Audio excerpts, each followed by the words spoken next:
Hi guys, I'm Michael with The Pet's Journey, and today we're going to be visiting with Dr. Christina all about her book, The New Pet Parent Book, A Guide to Being a Pet Parent. Today we're going to be discussing how you can afford to be a pet parent and how to budget for those unexpected costs. So today we're going to be breaking it down with Dr. Christina. Hello everybody, welcome to the New Pet Parent 101. Where do we start? Where do we begin with our pets? I have Dr. Christina here. She's a veterinarian. She's the author of the New Pet Parent book, and we are talking about this weekly and breaking it down chapter to chapter and why you should have this book next to you. I have it next to me. I've read it. It's an incredible insight of how to be the best pet parent. And so we're going to be breaking it down week to week. So definitely, if you're in the room, follow us. Be sure to come back next week, hear what we're talking about next week, chapter to chapter, issue to issue. And with that, I'm going to go ahead and turn it over to Dr. Christina so she can say hello to the room. Dr. Christina. Good evening, good morning, good afternoon, everyone. My name is Dr. Christina. As Michael very kindly said, I'm a veterinarian and dermatologist based here in the UK, in the beautiful Liverpool. And I'm the author of the New Pet Parent book, a simple guide to help your dog thrive, written with love to help all new pet parents learn how best they can help their dog thrive and live a happy life and make a lot of memories together. So I'm super excited to have this time to share with Michael and you all, and let's talk about how we can help our little dogs. I love it, Dr. Christina, and I love your book. You know, I've been looking through it for the few months now since you sent it to me, and I just, every chapter has some little gem inside of it that I think is helpful for every pet parent. Last week we broke into just the book and the whole idea of doing this series with your book. And we do, if everybody looks at my profile picture, you see Michael, the Pet's Journey. You can actually listen to last week's On the Journey. So feel free to, subscribe and join in and listen. It's funny because I created this website, this YouTube channel, so that we can actually record our rooms here in Clubhouse, so that in case you miss it or you miss 1 week or you come in halfway through, you can always go to YouTube and actually check what the latest conversation was. And so I'm really excited that we have that launched and we are posting daily. And so we hope to see you there. So this chapter today will be there probably hopefully in the next couple of days, and you'll be able to listen to it again, because I think sometimes when we're in the middle of it and we're listening to it, we don't hear the full thing. But I find that if I go to the gym and I put it on myself and I re-listen to our episodes, I learned even more. So definitely, if you're not following me, follow me. Check out Michael the Journey Pets, and let's begin. So Dr. Christina, we dove in last week about how you discovered or how you began writing this book after you had your little lady and having a new dog yourself. And being a veterinarian, people would think, why would you need to write this book? And you're a veterinarian, you have all the inside, scoop on how pets are treated and how to take care of pets. Why did you feel the impulse to really write this book, being a veterinarian?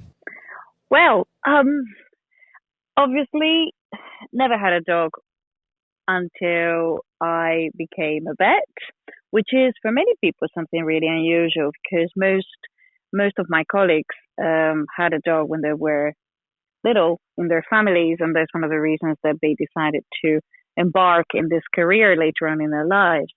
But due to family circumstances, to be specific, my mom, believe it or not, she liked animals, but she had a horrendous fear of dogs after being badly beaten by a dog when she was only a toddler. So we never had a dog growing up. And one of the things I wanted to do is, when I actually had the opportunity to live on myself and obviously started working, it was to bring a dog to my life. And this actually happened very much as an overnight decision. A couple of friends that they had a beautiful little Labrador puppy, which I met when I was quite young. Sadly, they split up a year and a little bit afterwards, and it was a question of making a decision what was happening with this dog. And at the time, the decision was potentially to take it to a shelter. So I went home, had a good talk with my pillow, and the next day I said, you know what, let's do it. Things do happen for a reason, in my opinion. So let's get this little doggy. She was a bit of a handful at the time, after not being socialized by the time I was a year old. But yeah, she came to my life. And regardless of the fact that I actually had all this professional knowledge, and I was actually a working vet at the time in my first year in practice, one of the things I found quite daunting is actually having to look after a pet by myself. And although I had all the knowledge about the things that I had to feed my dog and what I had to do when the dog came home and all that stuff that you obviously get taught in vet school and also that you help your clients with, one of the things that I struggled was to actually put basically I thought that with my vet hat on, I could answer all the questions. And whenever I actually was faced with the situation to resolve certain issues, I kind of realized that I didn't know what to do for the best. And there were sometimes behavioral issues. I remember one situation in which my dog, well, actually at the time was in season, didn't want to eat. And I thought, yeah, obviously the dog is in season, so it's not a problem. And then 2 days after that, she didn't want to eat. And then I started getting really worried. And that was my new pet parent head versus my vet head working at the time. So after all the many experiences that I had through that period of time, and obviously seeing that many of my clients, new pet parents, actually go through the same, I decided that I will combine my professional expertise gained in the last nearly 20 years working in practice. I was a baby vet at the time. I was only a few months out. And obviously my experience as a dog owner, and put it together to help new pet parents have a guide to go to whenever they get a dog for the first time. And this is the reason I decided to write the book. Well, I just love how you break down everything inside the book. So let's jump to chapter 1. I mean, I find it very fascinating. Here you're a vet, you go through life, you have a dog, you have now several dogs, couple dogs I know, and you've written this book because of your experience, because, we always think because we wear that hat, we should know everything, and we don't know everything. And that's why it's just so beautiful to see how authentic you are about your process and how you got to this book. In chapter 1. Because I think it's very, very important to know what you're embarking into. I think most of us at some point, as animal lovers, have thought about welcoming a dog into our lives, but for various reasons, either because obviously we were in a family setting at the time, we were growing up, and like it happened to me, we don't have the opportunity to have a dog. Another time because, we are really focused in our profession and our career, and the circumstances at that particular time really wouldn't be fair to a dog because we wouldn't have the time nor the space to actually dedicate it 100%. But regardless, and then at some point in your life, you actually make a decision. Maybe it's the time where you find a partner and you decide that you just want to settle down, and welcoming a dog is one of the things that is the most exciting in this kind of situations. Nevertheless, the reason I think everyone needs to read this book is because apart from the initial excitement that we will make this decision of, oh yes, I made that decision, I'm now going to have a dog. Then it's, and now what? And what am I to expect? What do I need to consider? Is this really the right thing for me to do? Is everything in consideration financially set up to actually look after this dog properly? And most of the time, we don't think about that. We just kind of say, oh yeah, let's go and have a dog. And then we are faced with these problems few months on, whenever we already had welcomed this dog to our lives and realized that perhaps it wasn't the best decision to make in the first place. And we end up with the situation of what do we do with this dog? Like it happened to my first ever dog, Jess, the one this book is dedicated to. And this is the sad part, because whenever you're in that situation, then unless you've got someone who's going to be able to take over and look after the dog is going to end up in a shelter. And you can, I guess, imagine what happens in various shelters that unfortunately have a kill policy. So this is the reason why I think it's very, very important that whenever we are actually embarking in this beautiful journey, and it is a beautiful journey, that we know what to expect, because in that way we can be prepared about it. And once that we know, and then once we are aware of all the financial cost, the time that involves, and obviously, what we are going to need to do in the future, then we can actually make an informed decision and say, yes, I'm ready. And this is why I think everyone should read this book. Well, I think like what you're bringing up here is so important because a lot of people don't understand. I don't think when they first get into it, like you said, you've got a partner, you're lying in bed one day, and all of a sudden you're like, oh, I think we should adopt a pet or bring a pet into our life. But when we really break it down, you need to look at what the financial side of this is because you are taking on this responsibility, and that responsibility is part financial. They say that a one-time cost just to get the pet in your door is around anywhere from $260 to $1,800, and then your annual cost to pets I've read where that could be a difference of another additional $2,000 with food and all that. So I think it's really important that people really look at this and dive into this with knowledge, and I think that's what you've done here is allowed them the freedom to actually have something in their hand. I kind of call it the doggy Bible or pet Bible, because it goes section to section and making sure that you're making the right decision. So understanding that there's a financial side, being the best pet parent, once we decide we've made that decision, we want to bring a pet into our life, we know we can afford them, how do we make that decision on what pet to get? Where do you go with that discovery? Well, I think this is actually a really, really important question, Michael, because we need to be clear about basically how much time we're going to have available to look after this dog that we're going to welcome to our lives. Because welcoming a puppy, as cute as it is, it actually demands a lot of time. And I mean, training him from the start and obviously making sure that this puppy, it actually gets all the socialization that he needs. But particularly as well, we have to be aware we are welcoming a baby. And a baby obviously is going to need to be with people for at least a few months until it becomes a teenager, which obviously happens within within 7 to 8 months of their lives. So that's actually something very important to consider. Saying that, we can welcome an adult dog that potentially could be already house trained and obviously have the opportunity to live in a family environment before.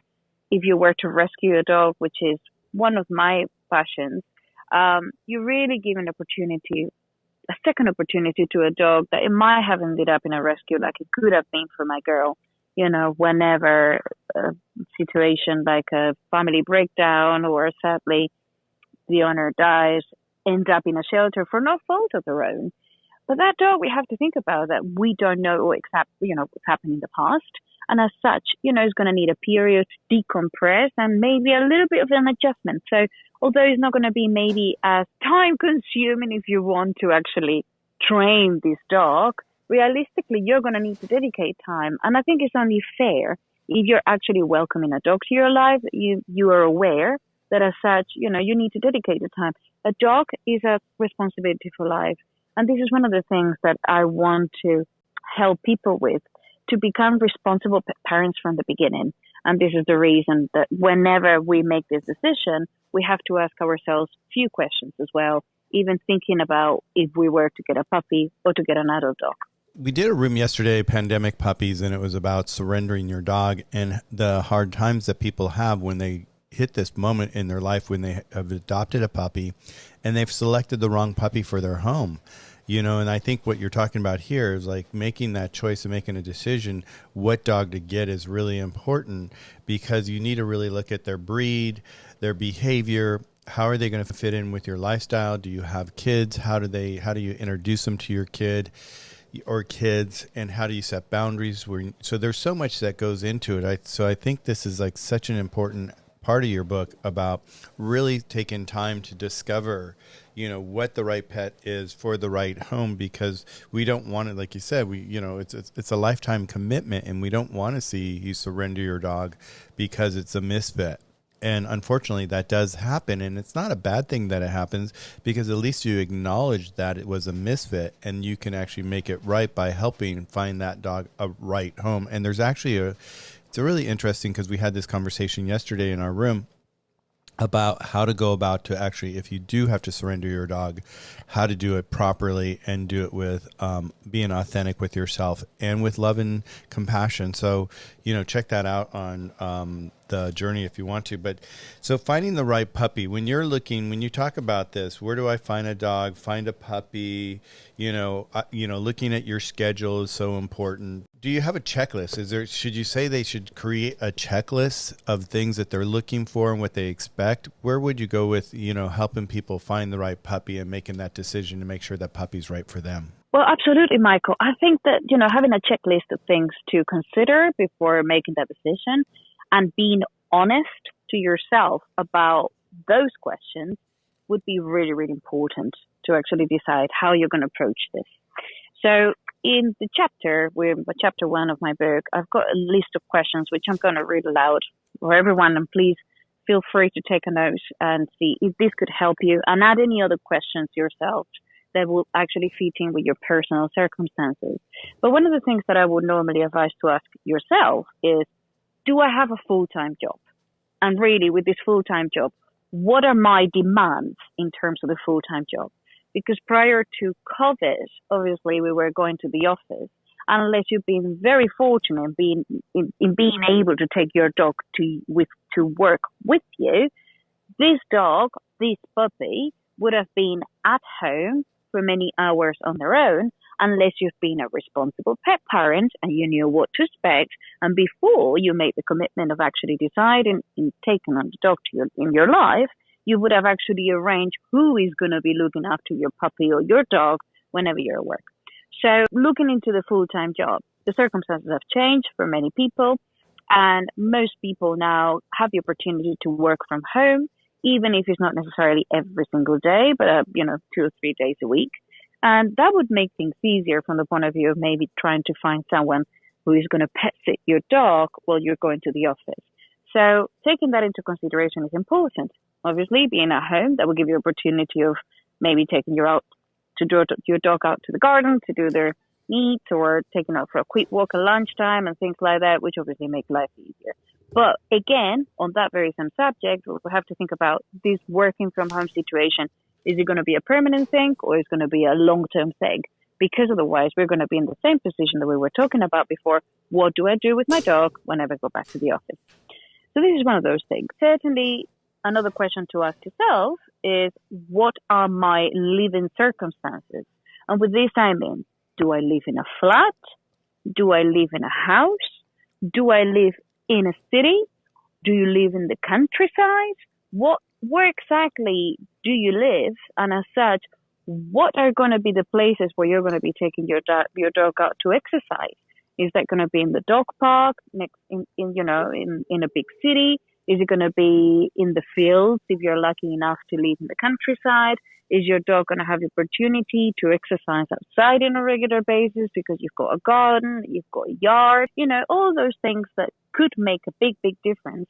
Because even if you're working full time, and as long as you've got someone to pet sit, you've got the opportunity to exercise your dog, at home in the garden, that obviously will make things a little bit easier. So a very important question to ask yourself. Do you own your home, or do you rent your home?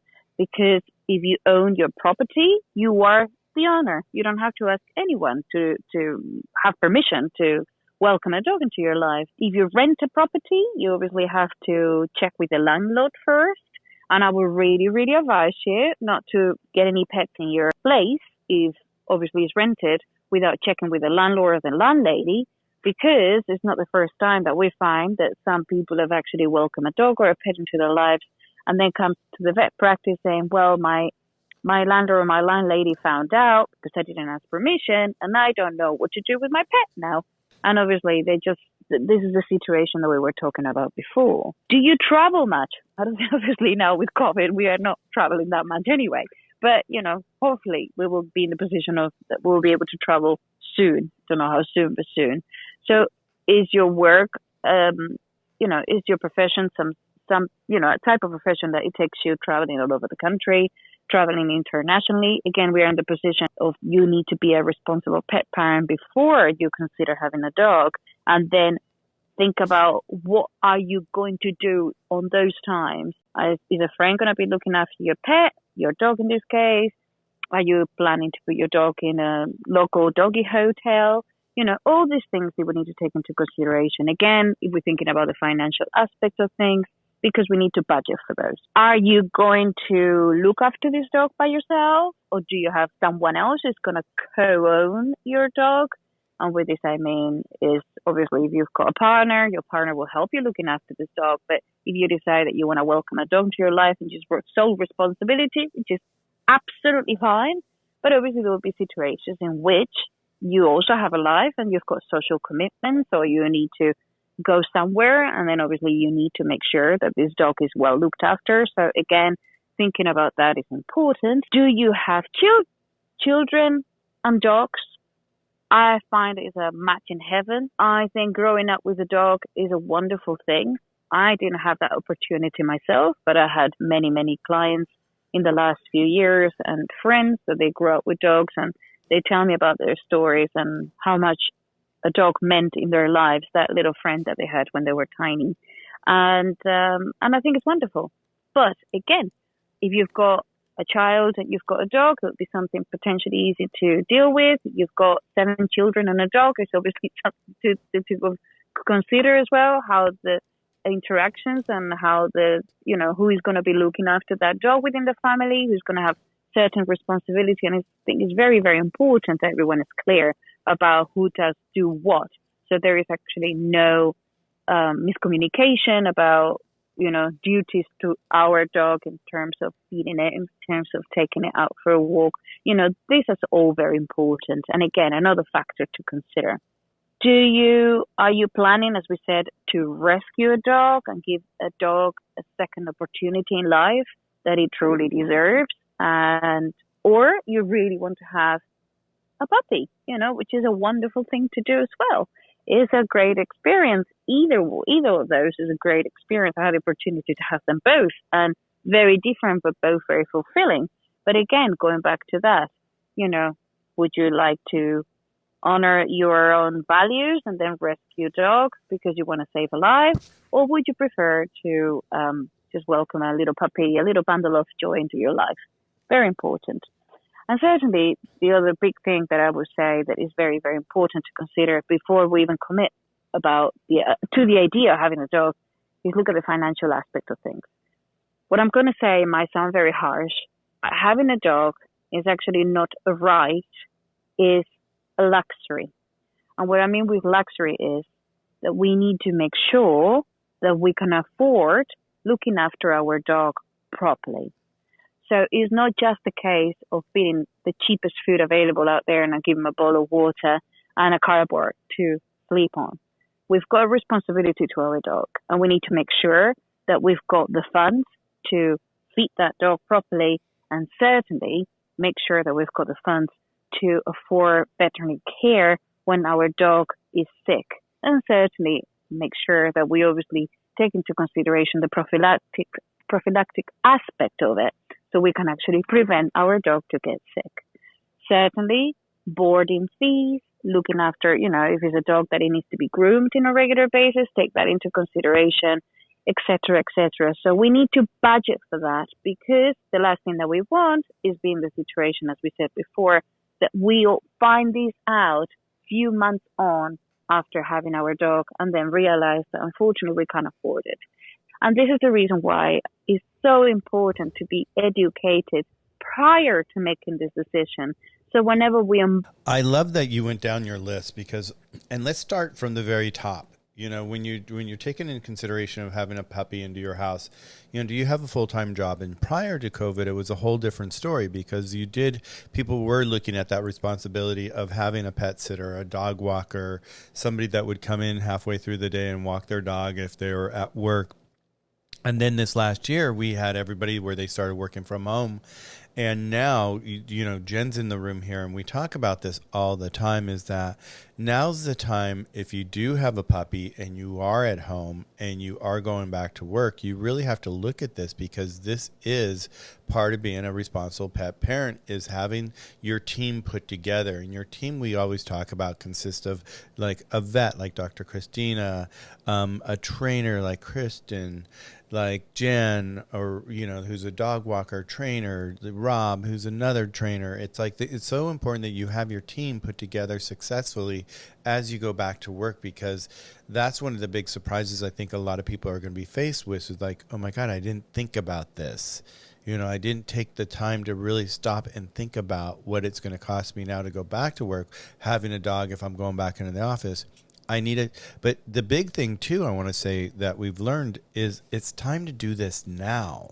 Don't wait. Don't wait until your company calls you up and says, yeah, we want you back in the office 3 days a week, or, full time. Don't wait for that call to happen. Start reaching out to these people, because these people are getting busy. These companies, these services are really getting busy right now, and they're getting backlogged. So the sooner you get on their calendars, definitely. So I think that's really important about the first one that you talked about, is having that full-time job.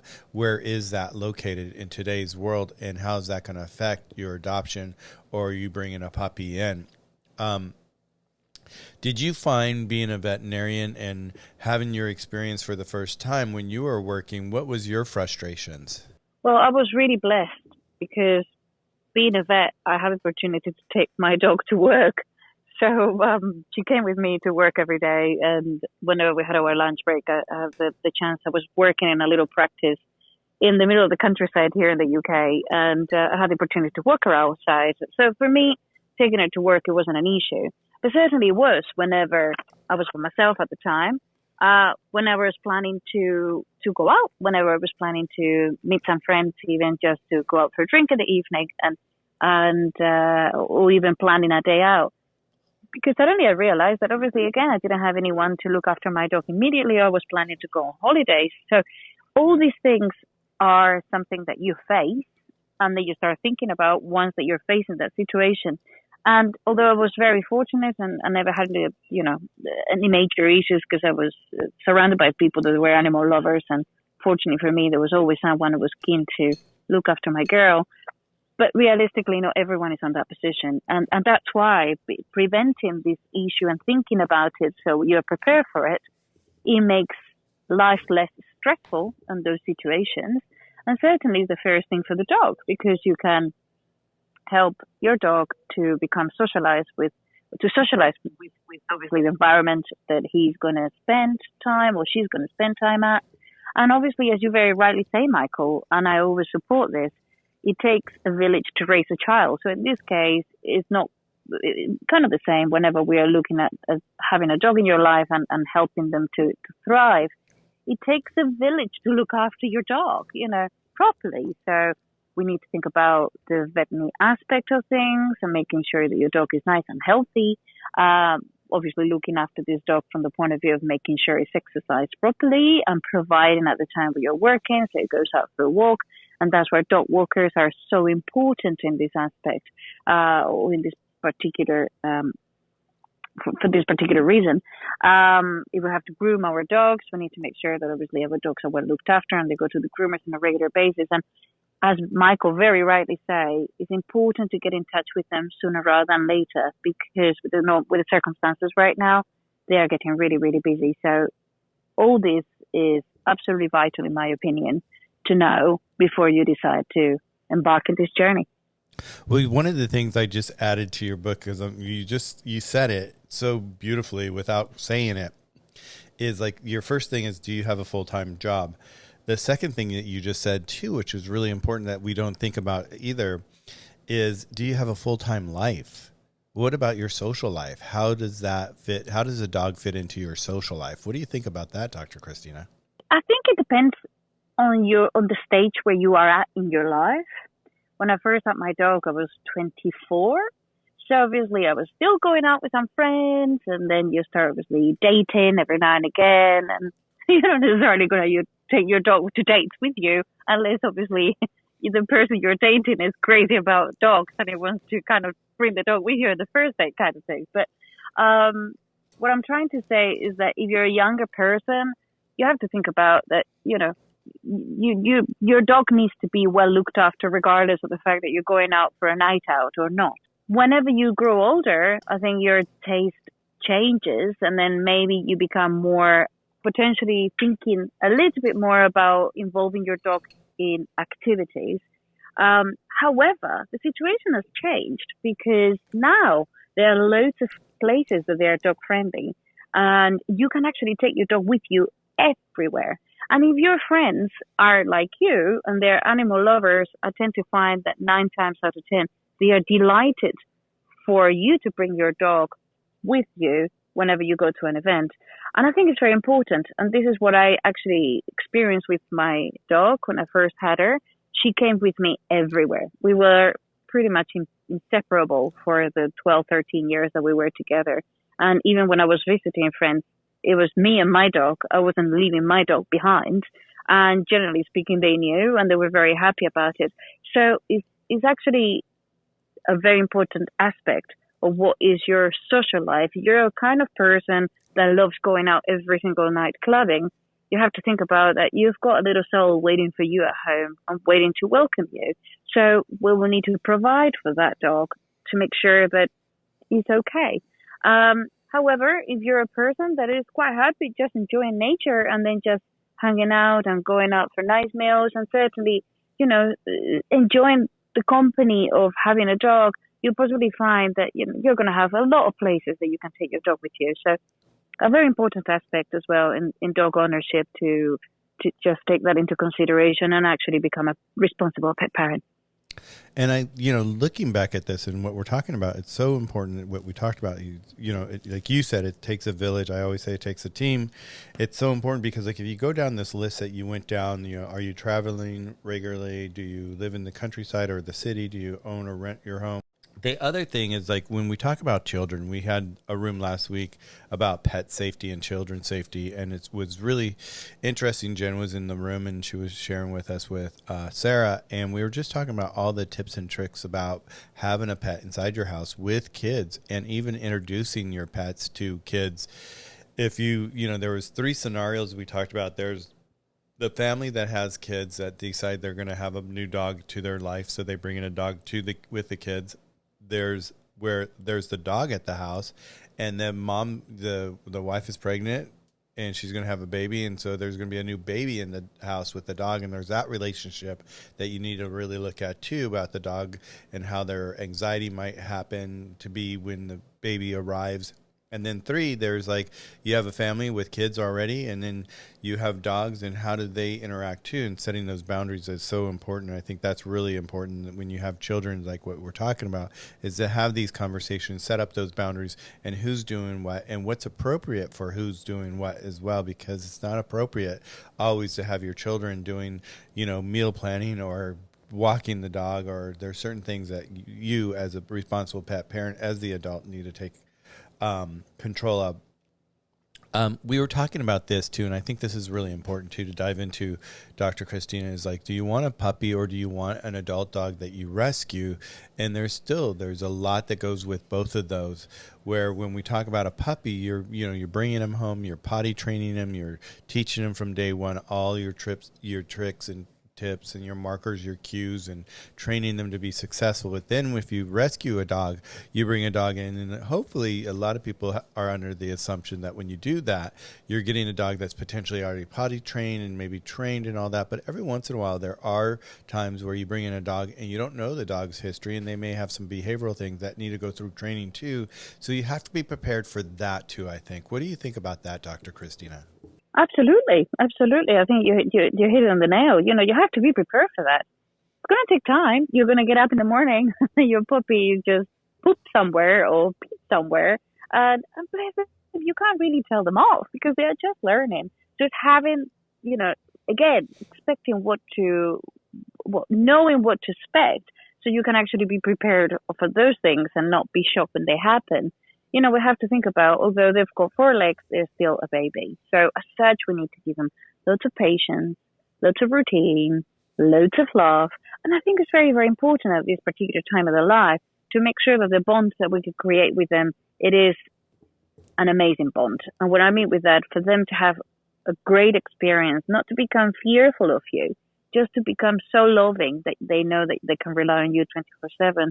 And actually, this initial bond is what is going to set up your relationship for the rest of their lives. So definitely, if you're going to take on a puppy, do your research first, learn what to expect. Please read my book. There are loads of other amazing resources out there written by very knowledgeable people, dog trainers, dog walkers, and try to gather as much information about what to expect so you are actually really well prepared so you can see it coming whenever it's happening instead of again being shocked. And again, if it happens and then your dog pees and poops everywhere and then you get up in the morning and you're rushing because you're late for work, understandably you're going to be annoyed. But we have to again think about their only babies, and this is all the things that I'm kind of trying to preempt that realistically is going to take time and it's going to take patience. But if you're willing to go through that period of time, the bond that you're going to have with your dog is going to be amazing. Yeah, we always talk about baby steps. It takes baby steps to have that, to build that bond correctly and have that connection with your dog.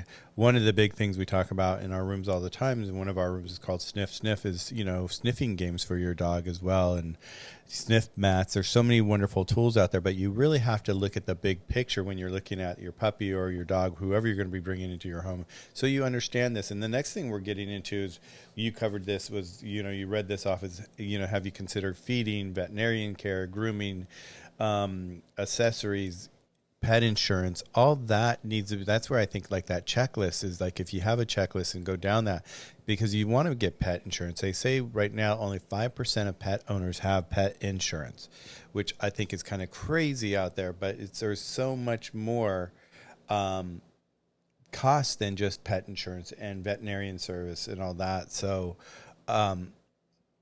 really do your homework. I do want to say I have, the hand raise is open. So if you guys have a question, you want to join in on the conversation with Dr. Christina, you have anything that you'd like to ask her in regards to what we've talked about so far, please raise your hand, join the conversation, and we can just dig into this deeper and deeper. So the veterinarian cost and all that, I think that's a big one. Rob, hello, Rob. How are you doing? Good to see you. Rob has a question or is coming up and going to share. Hey, Rob, how's it going? Hey, Michael. Hey, Dr. Christina. Good afternoon, everybody. Oh, no, I just had a comment and I guess a question as well. So when I first started training dogs I'm a military working dog trainer. When I first started training on the civilian side, and helping pet parents with just basic obedience and some behavior modification, things that were, in my realm of my capabilities. One of the first things that I was really taken back by and surprised by, and what you two were talking about, was ensuring that you can actually take care of a dog. Because one of the things that I noticed right away when I started coming into these pet parents' homes were the fact that they only took into account the cost of what it would take to buy a dog. And that took me by surprise because, for full transparency, I never had a dog until I started training dogs in the military. So I just thought that this was common sense, and it's actually not a lot of people take that into account. So I love that you guys talked about that. And by the way, Dr. Christina, I did purchase your book. I have a library at my kennels, so all my handlers are able to tap into different resources. So that is on the way. So my question is for you, Dr. Christina. For me, I was very blunt in telling some of these pet parents, hey, like, there's a lot more that your dog needs. The dog needs attention. The dog needs to be groomed. The dog needs some mental stimulation. It's not fair to the dog to just be, pretty much, gets fed and it's just there. You have to interact with your dog. And I was very blunt about it. Some people didn't like that, but I was straight to the point. How, as a vet, Have you ever encountered um, a situation where you had to tell a pet parent, that, hey, your dog is lacking all these things? Not sure if you've ever seen it, but I'm just curious if you've ever ran into it, and if you have, how did you handle that situation? Oh, thank you, Rob. And honestly, thank you so much for even considering getting my book and then bringing it to your library is an honor. And thank you so much for coming as well and asking this question. Yes, I had to do it. I had to do it. I It is a tricky situation, but to be honest, I'm normally very gentle with my new pet parents. I am aware that they never had a dog before. They've got the best intentions in the world to help their dog, and I'm totally for education. It's one of my passions, and I believe that if you don't know what you don't know until you know. So I offer all my knowledge and in the best way that I can to help them out. However, whenever the situations are for those that they didn't know and they've done that, and now that they have the information, they take action and they start doing things properly. That's fine. We're all humans. We all make mistakes. They didn't know about it, and at least they're correcting, and I see them the next time round. And of course, ask them how they're getting on in a very nice and gentle way. And they said, oh, well, what you said is fantastic. And it was very helpful. And then we started to use this and do this, and we've noticed the change. Wonderful. And obviously, I direct them to the right resources, like professionals like yourself that actually can help with dog training in the right way with their knowledge and their background so they can actually do things properly. What I don't personally tolerate is the fact that whenever they have the knowledge, they don't do anything about it. And the next time I see them, I ask them the questions and I can see how they answer. And I'll go through the information again to reinforce what we spoke about before. And they said, okay, yeah, you're right. I didn't do this. Let's going to try it. And then I'll try to follow up as much as I can with that available time that we've got in practice. And whenever I see them again, I check if they follow the steps and how did you get on, again, in a gentle and compassionate way. However, if I still get to see that nothing has happened, and it's not necessarily what they tell you, you actually see how the dog is behaving and how it's interacting with them and with you. When they are repeat offenders and obviously they haven't bothered to do anything about this, then my patience runs out. And although obviously I have to remain professional, at the end of the day, it's my patient and it's the welfare of my patient. And it's not necessarily just their physical welfare, it's their mental health welfare. So at that time, I have to be firm and I have to tell them in a more stern way, listen, guys, this is what is happening. We have to be honest with ourselves. And this is the reason we had this conversation in the first place.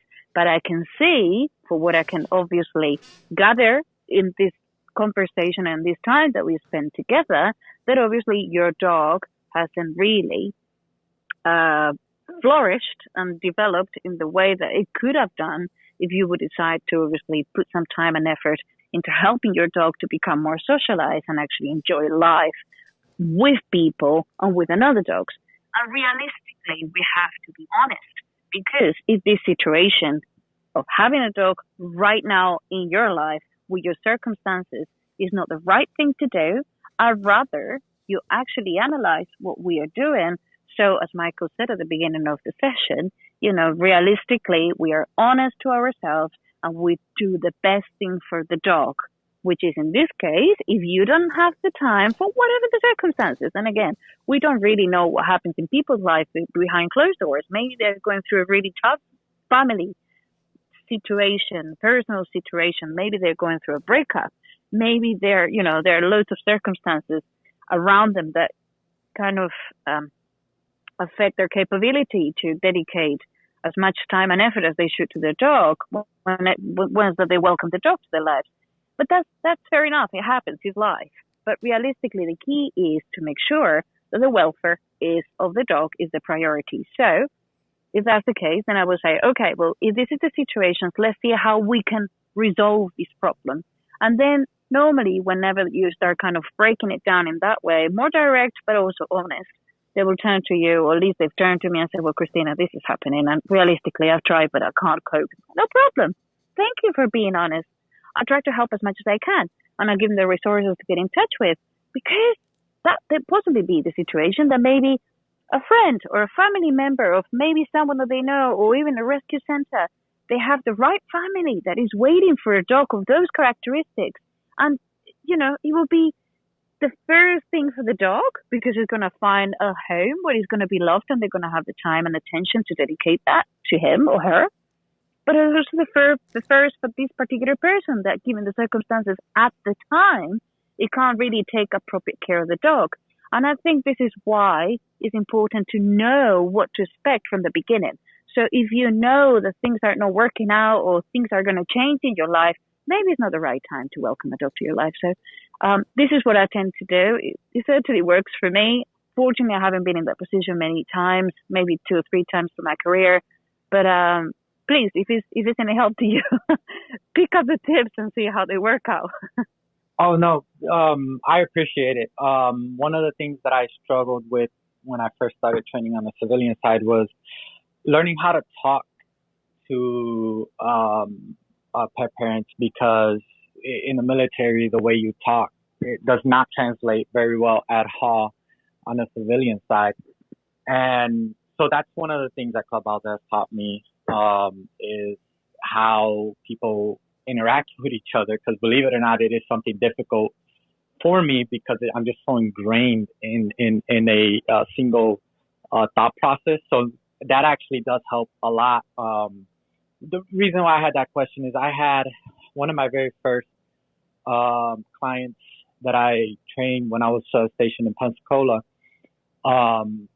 She didn't take very, very well care of her dog. And after a few meetings, because I trained the pet parent to train the dog. I'll teach something and then I'll have the pet parent do it. But it seemed like she didn't really want a part of that, and that doesn't really fit with what I do. I don't train the dog. I try to train the pet parent to train the dog. But anyways, long story short, she just wasn't taking care of the dog. The dog wasn't being groomed at all. Its fur was matted. It was difficult. And I just told her, I was just brutally honest with her, and I told her what I'm looking at, and she didn't take that very well. So I ended up having to drop her as a client, because I can't sit there and witness this. It did not sit well with me.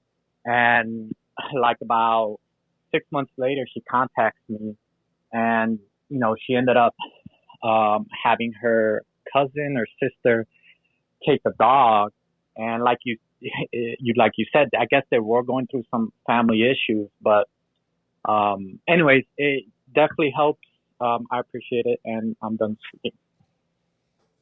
Thank you, Rob, for coming up and asking that question, because it really is a big undertaking when you get a pet, and a lot of people don't. Even like this report that I pulled up this morning about the expense of pets, and when they say almost $1,100-$1,200 a year on annual cost for a dog or a cat, well, you got to also, in their list, they didn't even include training, daycare, grooming, dog walkers, insurance, your toolkit for your dog, your safety kit for your dog, your extra nutrition. So there's so much more. So that price that I'm looking at here, when they're quoting maybe $1,200 a year to have a pet come into your life after the first initial cost, I think it's much higher than that, because in today's time, everybody does want their dog to behave correctly.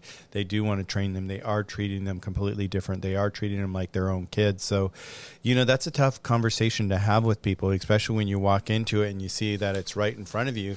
And being in your business, Rob, I could totally see that happening to you all the time, because you're so used to seeing, you can identify when a pet's being taken care of properly, and you can identify when a pet's not being taken care of properly. And that's exactly why we're having this conversation with Dr. Christina, because we really want to allow the possibility and the awareness at least here in Clubhouse, start here, start in one place, one little message, and hopefully it gets spread throughout, the world, and piece by piece, person by person, and be able to start bringing awareness to people, because a lot of people, I think this last year, jumped into being a pet parent because they were like, oh, I'm at home, I've always wanted to have a dog, what a perfect time to have a dog, and they ran out and they got it. And I don't think they put a lot of thought, some people potentially may not have put a lot of thought into it. And so we're not here to shame, we're not here to say, oh, you did this wrong, or you should have done this. That's not what we do here. We're here about education. All our rooms are about education. It's about learning. It's about sharing. It's about all of us coming together as a group of people that are dog friendly and pet friendly. And we just want to bring awareness to everybody. In any way that we can help, we are here to help. I'm always, doing these rooms all the time so that I can bring awareness to everybody in different topics. And this is one of my favorite topics with Dr. Christina, because I think this topic gets overlooked so quickly in the very beginning as people get pets, is they don't take in this information into consideration. And that's why we're doing this room, is so that we can actually bring this to light. So Dr. Christina, wow, there's so much. We've already broken down so much today, and we're getting close to the top of the hour. I always close the room at the top of the hour, but I do want to go ahead. One of the last things on your list is, are you prepared to take sole responsibility for your dog's life? And I think that's so important for people to really look at, is like, once you start the process of wanting a pet and taking a pet and adopting a pet and training a pet, you also have to know that you're taking on the responsibility as a pet parent. This is a lifetime commitment. It should be a lifetime commitment. It should be your dog's forever home. And that's what we really want to see, is people to be set up to win and have their dog to be, winning with them and be in their forever home. So when you see a dog, let's go back to what your conversation was here, going back when you have someone walk into your office and you see, just like Rob sees with his clients, when he can notice that a dog's not being taken care of very well. And I know that you're so polite and so kind all the time. When you see that it's really out of control. Do you want the real? Yeah, the real. Yeah, let's hear the official thing. The real thing. I mean, seriously. I mean, we all have our frustrations. We all do things and we're like, oh my God, what are we going to do here? Well, obviously, you welcome the dog and the client to your room, and then you start a conversation and try to gather some information, but you can't very much see it straight away. So you do a little bit of kind of police work and trying to gather where this dog came from, how long they've been looked after it, theoretically what the problem is. Because we've got so many dog thefts as well at the moment, we actually act as well on that side, and we need to make sure the dog is microchipped, etc., etc. But then a little trick that sometimes we tend to do is, whenever we can't really examine the dog as much as we would like to do, sometimes we take them at the back of the practice, away from the owner, so we can actually get a colleague to help us holding this pet, and then, or this dog in particular, and then obviously making sure that we have a good look and trying to see what else is happening that we might not be able to find out from our initial conversation and our initial exam. And then we start kind of trying to find out what else, or where this dog actually came from, because it's not the first time that these dogs have been stolen and they've been looked after and they've been in a really bad position. And then there is a backside, like a backstory to the whole thing. But realistically, we find out that this dog is actually belonging to this person, and there is a history from potentially being in another practices and having the occasional visit, or there are some medical problems that they need to be attended to, that they've been chronic. We've got the responsibility from the point of view of the welfare of our patients to act on it. So we even have the opportunity to even report this particular person to the governmental bodies here in those different states that where it is in the UK. Because at the end of the day, we are responsible of the welfare of our patient. And if our patient is being mistreated, we need to act in the moment. So again, the problem is, whenever we are talking about veterinary medicine, there are two aspects to it. There is the aspect of looking after the pet, but for us, there's also the aspect of looking after the pet parent.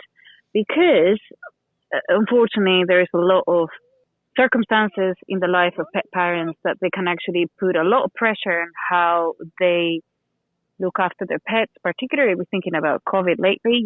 Finances have been a problem, and it's not the first time that I've seen where I'm working that people actually come and tell me, Christina, I'm so sorry, but I can't afford this.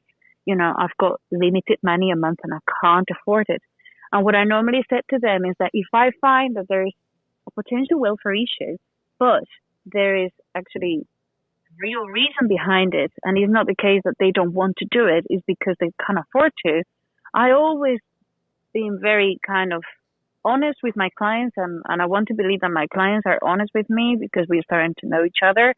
And I say, look, just tell me, please tell me, because if you tell me what we've got to play with, and I can understand your circumstances, and we haven't spoken about this before, Michael, but if you have to feed your kids, and there's X amount of money available in the pot, and then you have to, kind of help your sick pet, there are things that we can do within the budget that they might be able to help the pet, or at least buy some time until we can address this issue. So if they tell us and they're honest to start with, because all of us can go through a difficult financial time in our lives, at least we can help them.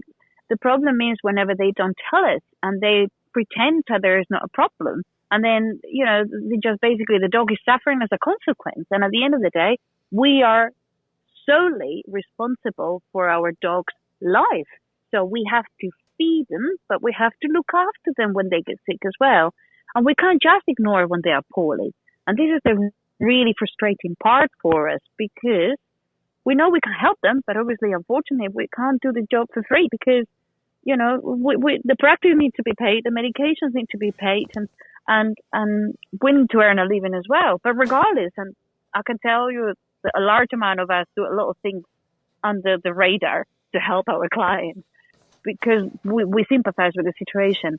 But regardless, I think it's just obviously knowing what to do for the best for that situation. So I think the message from here is that, yes, sometimes the pet comes to you that is not being well looked after.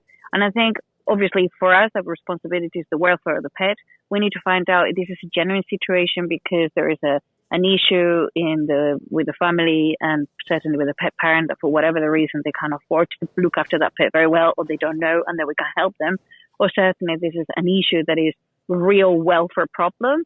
And if that's the case, then we have to act on it. And if we have to act on it, and I had to act on it in the past, that's it. My responsibility is towards my patient.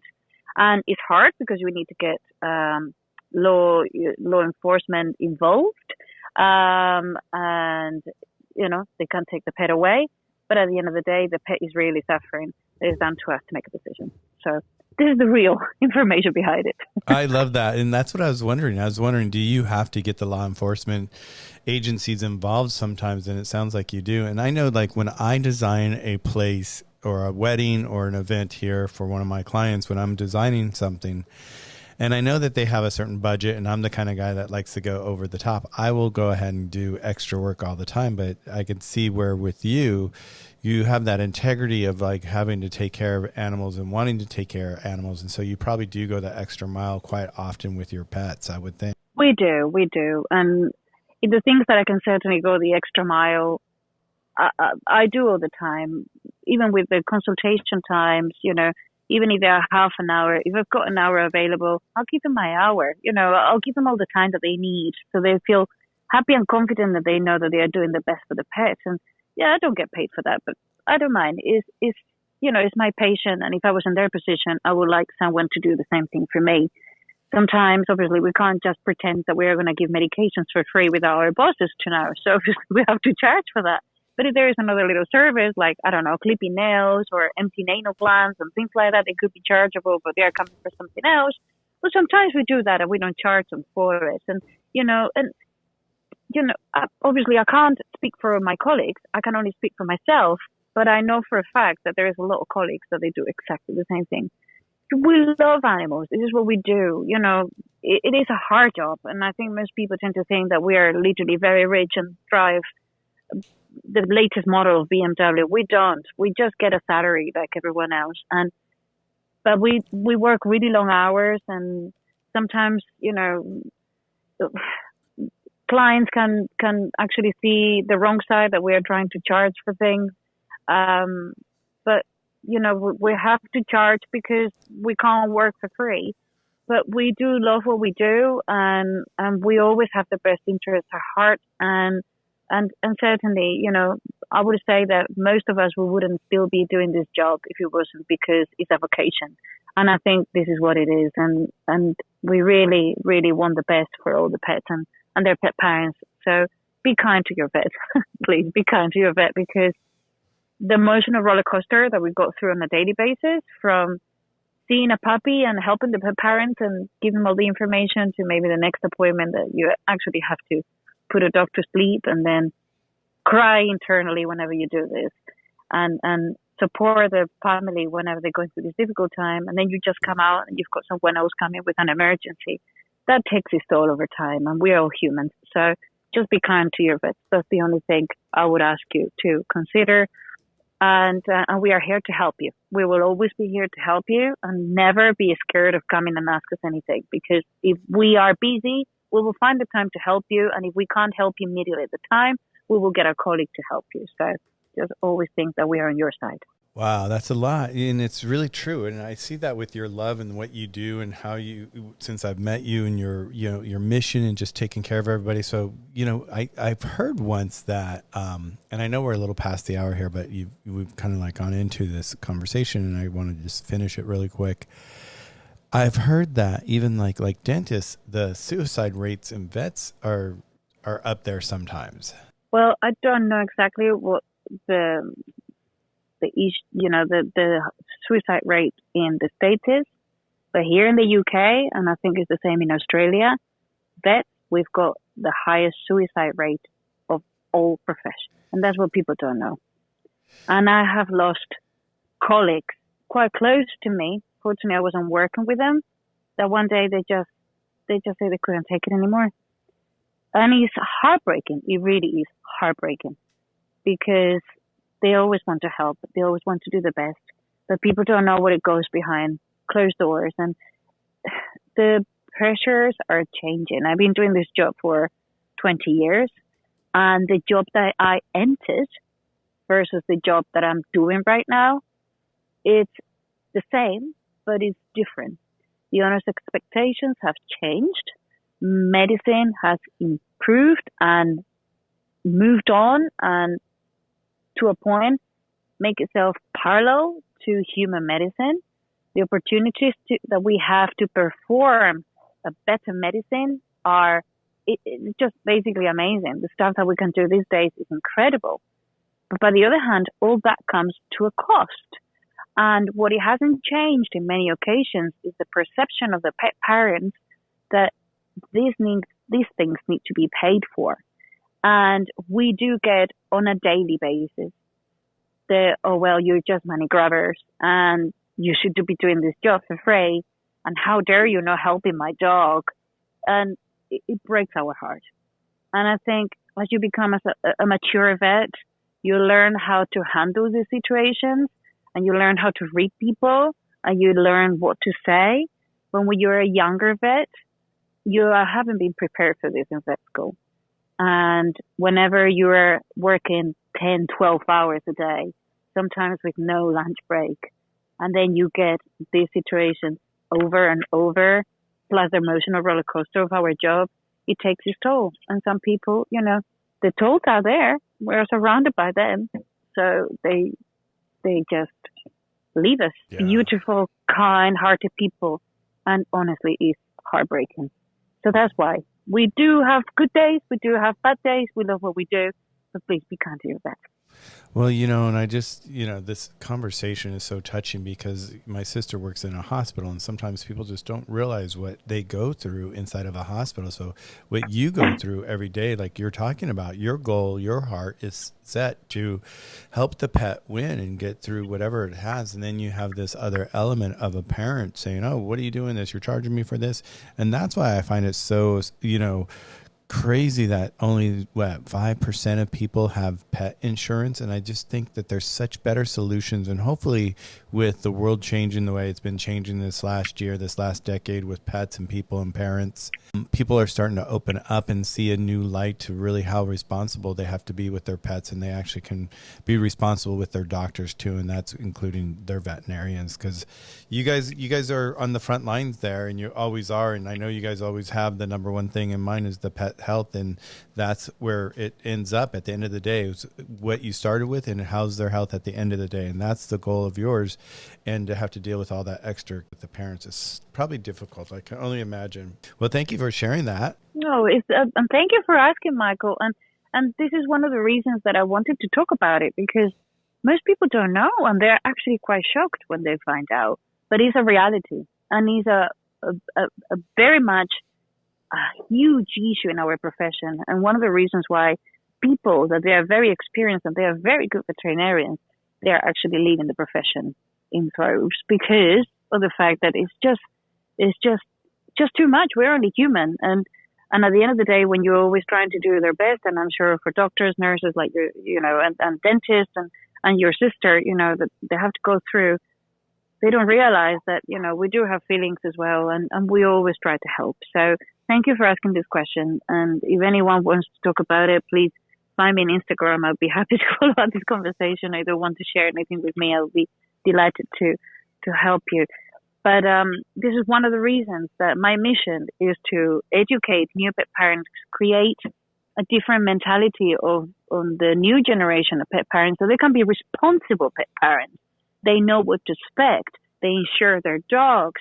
They know what they can do they can do to help their dogs thrive. And obviously being so educated that they work with their vets, not against them. So I hope I can achieve my goal, and certainly we will continue doing these rooms every Saturday.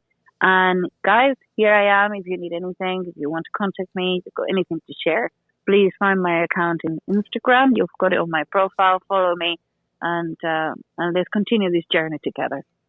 Yeah, definitely. Thank you for being here, Dr. Christina. Once again, everybody, I really, enjoy that you come into the room with us, you hold the space with us, and it's all about what we don't know, and just learning new ways of life and how to be the best pet parent. And that's why we're doing this room every week with Dr. Christina and breaking down her book.